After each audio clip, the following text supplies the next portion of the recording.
Kendrick Lamar released a new album, GNX, on Friday, and he caught everybody's attention from the jump. On the album's first song, Whacked Out Mural, K-Dot called out Lil Wayne and Snoop Dogg. Kendrick dropped a bomb on the entire rap game, and the result? Well, let's just say nobody is safe. Word on the street is that Snoop Dogg isn't too happy with Kendrick Lamar after some shots were thrown his way. Uncle Snoop Dogg himself might have had enough of what Kendrick's been saying, and now he's clapping back. So what went down between these two heavyweights? And why is Snoop throwing out threats? Kendrick L. Let's start with the fact that Kendrick just shook the entire hip-hop world. K-Do just made a move that nobody saw coming.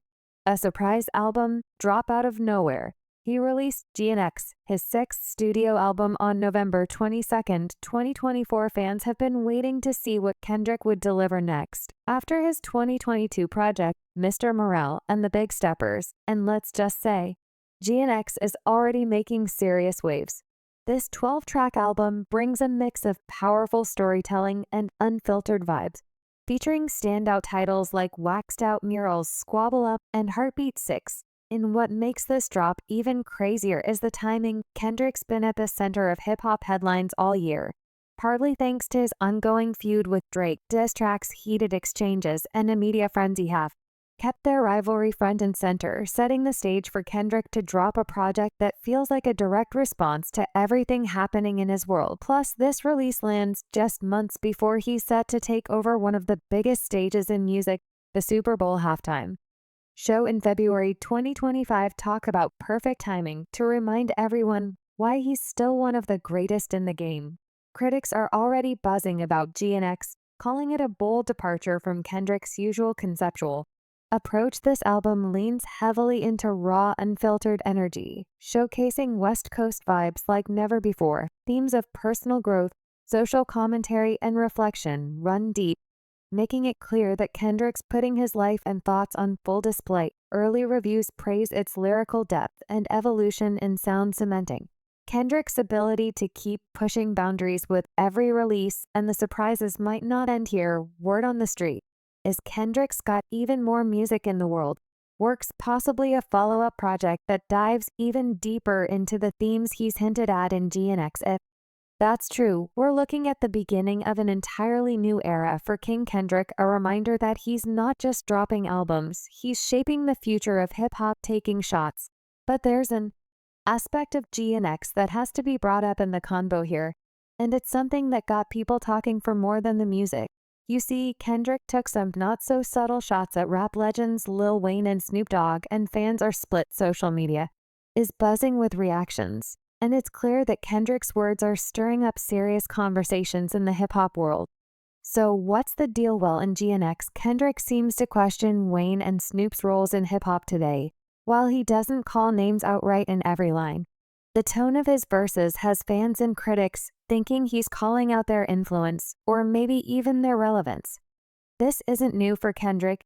He's known for shaking the table and challenging big names in the industry, and GNX feels like a continuation of that fearless streak. Snoop Dogg, not happy. 13 years ago, we saw this happen. You got the torch, nigga. You better run with that.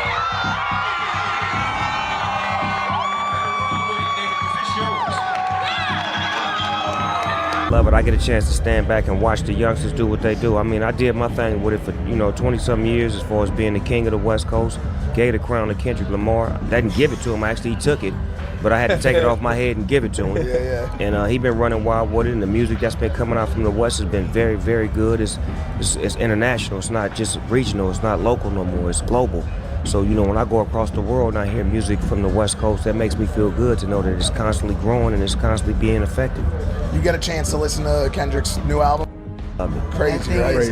Crazy. Literally a piece of Master, bro. Well thought out. When you take your time like that, that's what you get. You notice he don't come out every blue moon. He come out when he get ready, and he makes sure he's calculated with his thought process, his visuals, his sound. Like, Kendrick is the kind of artist that is a part of the production. He's not, you can't send him a beat. You can't just send him a beat and say, I want to be on your album. He has to be in there with you, telling you how to make the music go, changing notes, where it's stopping, where it's breaking. Like, he's a part of the process, the full process. He's a genius. Yes, sir. He's a genius. Back in the day, Snoop publicly crowned Kendrick as the king of the West. This moment occurred during Kendrick's pop-out concert in Los Angeles, where Snoop praised him for unifying the West Coast hip-hop scene and acknowledged his growth as an artist. Following the concert, Snoop Dogg expressed his admiration for Kendrick, stating that he has officially passed the torch to him. He referred to Kendrick as the King of LA and emphasized how this recognition symbolizes unity within the hip-hop community. Snoop highlighted Kendrick's ability to bring together various artists and fans, creating an atmosphere of peace and love at the event. This moment was likened to a coronation, marking a significant transition in West Coast hip-hop leadership from Snoop to Kendrick.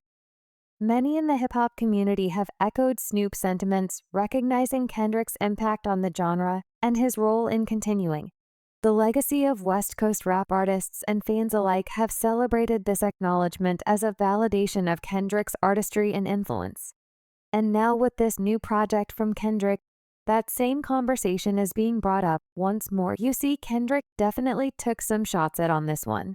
For example, on Whacked Out Murals, he mentions Lil Wayne saying, "I used to bump the Carter 3, the irony.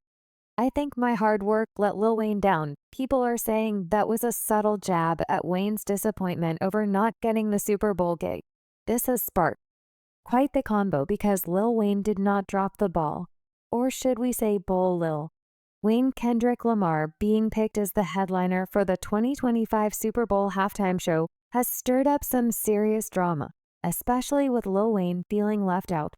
The fact that the event is going down in New Orleans, Wayne's hometown, makes it even more of a hot topic, with fans and the media buzzing about his reaction. Wayne didn't hold back when Kendrick's gig was announced. He posted an emotional video on Instagram calling the news devastating and saying it hurt a whole lot. He felt completely let down, especially since he'd been pushing for the spot himself. First of all, I want to say forgive me for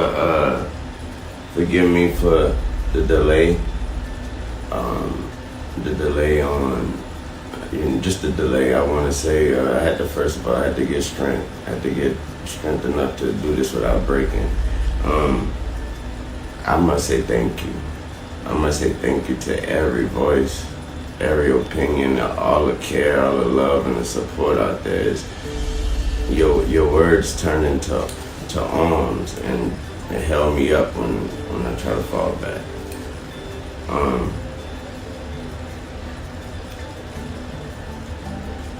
That hurt a lot.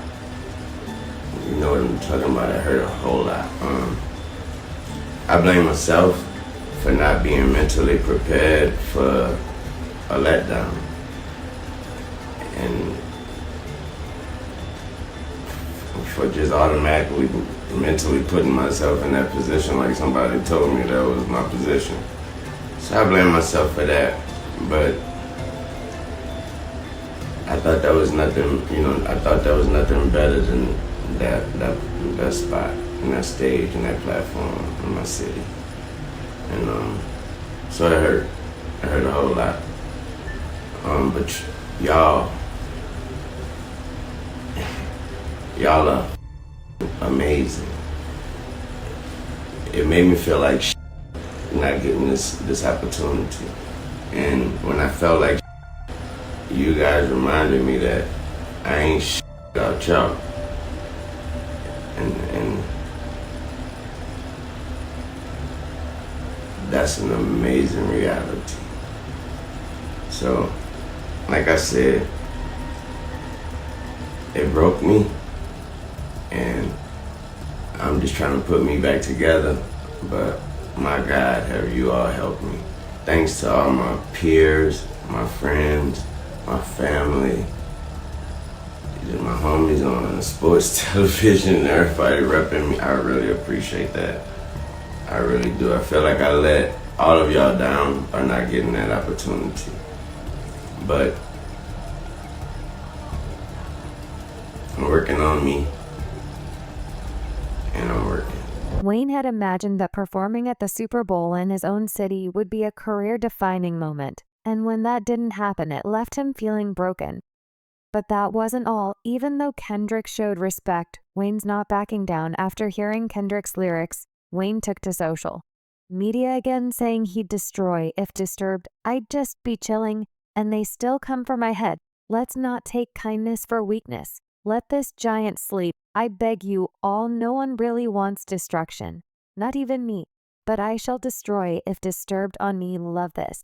Comment made it clear that while there's this respect between the two, there's also some serious tension still simmering underneath. The whole Super Bowl halftime show situation has sparked a conversation about respect and recognition in hip-hop. Kendrick's big moment is a career highlight. It's also a reminder of the complex dynamics between artists who have shaped the culture. It can be for artists to deal with expectations and the way decisions in the industry impact their legacies. Speaking of legacies, we can't forget that Snoop was also mentioned in that first track of K-Du's new album. Snoop Kendrick took a shot at Snoop, referencing the whole edible situation. But at least Kendrick kept it light, acknowledging that he wasn't mad at Snoop. For that, Snoop responded with a laugh, calling it a joke. New album GNX, it was the edibles West King. But you know Kendrick doesn't back down. He's definitely got his eye on who's been talking. Some folks think Kendrick's taking shots at Andrew Schultz, while others think he's aiming at Jeremy Heck. But as for Snoop and Kendrick, we all know that there is nothing but love and respect between these two. It always was and always will be the case. Reactions. But it's not just the artist who matter when it comes to reception. Fans and critics are perhaps even more important when it comes to GNX. People are really feeling the vibe. Some fans are calling it one of Kendrick's best projects, even comparing it to Good Kid, Mod City. It's got a mix of bangers and deep cuts, and it's a real reflection of where Kendrick's at right now. There's even a track, Reincarnated, where Kendrick raps from the perspective of the devil talking to God. It's wild. Some folks are calling it a mixtape, while others are saying it's an album. There's a lot of debate on that, but regardless, the energy is undeniable. Kendrick's clearly in his zone right now, and it's all coming together in this fresh project. It's hard to say what's next for Kendrick. The way this project dropped, it feels like he's just getting started. He's not giving up any details about his next full album, but you can bet this is just a preview of what's to come. And with the energy around this project, people are ready for whatever he drops next. Fans online are torn. Some are hyped, praising Kendrick for keeping it real and pushing boundaries. Others are side-eyeing the move, wondering if going after Wayne and Snoop was necessary, or maybe even a little disrespectful given their legendary status. But this isn't just about the music. It's also about timing, with Kendrick headlining the Super Bowl halftime show in February 2025. All eyes are already on him. Dropping an album with this kind of heat right now feels like a power move to solidify his legacy. Whether you see it as bold or risky, one thing's for sure, Kendrick's making it clear that he's here to shape the future of hip-hop, even if it means ruffling a few feathers along the way. He sure did Drake wrong in the last few months. And the drama is not yet over. In fact, it's heating up once again, but not on wax. Drake beef. You see, Drake didn't exactly file a lawsuit against Kendrick, but at CL, it's more of a petition. So here's what's going on. Drake is signed to Republic Records, and Kendrick Lamar is with Interscope, both of which are owned by Universal Music Group. Now Drake is claiming that Universal played favorites with Kendrick during their rap beef to hurt his career. Why? Because Drake's in contract talks with Universal, and he's asking for a lot of money since he's made them a ton of cash. Universal, though, might have had a problem with that. Drake saying that Universal purposely hyped Kendrick up to make him look like the bigger artist in order to negotiate a lower deal with Drake. Basically, they wanted to make it seem like Drake wasn't as valuable, so they pushed Kendrick's music more, even going as far as to fake streams on platforms like Spotify. Drake's even hinting that Spotify could be in on it. He claims this move made Kendrick seem more successful than he actually was, while making Drake look bad. Now, the thing to remember here is that this isn't a full-blown lawsuit, yet it's a petition. That means Drake doesn't have all the smoking guns to prove his case. He's asking the court to make Universal hand over the evidence, because according to him, he knows it happened. He's heard about it from ex-employees, seen it online, and now he wants Universal to explain what went down. Universal, on the other hand, isn't having it. They're like, this isn't on us, man. If you want to sue someone, go after Kendrick. They're saying that fans just prefer Kendrick's music, which is why his tracks are doing better, but Drake's pointing out that streaming companies and record labels are often in cahoots, and they push certain artists more by getting them on more playlists. So he's calling out Universal for allegedly giving Kendrick an unfair boost to make him look better at Drake's expense. Now, here's where it gets risky for Drake. The only way he wins this thing is if it comes out that Kendrick's streams were artificially boosted, like with bots or fake followers. If that's the case, it'll hurt Kendrick's reputation and maybe even his future earnings. But if Kendrick didn't fake his streams, this whole thing is just going to make Drake look petty, like a sore loser who's mad because he didn't win the rap beef. And on top of that, Drake and his team are also upset because Universal allowed Kendrick to drop a diss track talking trash about Drake, including stuff about his relationships with certain women. Drake's argument here is that Universal shouldn't have let Kendrick's song go public because it hurt his image. Defamation lawsuits are really tough to win, especially when you're trying to prove someone ruined your reputation. So this whole thing is a huge risk for Drake. Is it going to change anything? We're going to see. But what do you think about the fact that Kendrick went after Snoop and Weezy in his latest projects? Is he really disappointed with the current state of affairs? Is he trying to bring the greats back? Let us know about it down below. And don't forget to check this video out next.